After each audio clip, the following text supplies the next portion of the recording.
माझ्या माहितीनुसार हा जो महाराष्ट्राच्या मंत्रिमंडळातील म्हणजे देवेंद्र फडणवीसजी यांच्या कॅबिनेट मधील अनेक मंत्र्यांचे हे गुरु महाराज आहेत, जे आता पोलीस कस्टडीमध्ये आहे, ज्यांची चौकशी सुरू आहे, ज्यांच्या मोबाईलमध्ये 56 नाही तर 56 पेक्षा जास्त आक्षेपार्ह क्लिप सापडलेल्या आहेत. त्याच्यामुळे फडणवीसांच्या सरकारमधले अर्धे मंत्री तणावाखाली आहेत. ते इतके तणावाखाली आहेत की काही लोकांना आयसीयू मध्ये भरती करावं लागेल.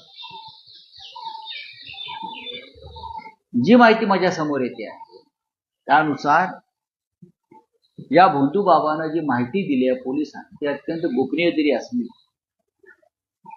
तरी महाराष्ट्राच्या सध्याच्या मंत्रिमंडळातले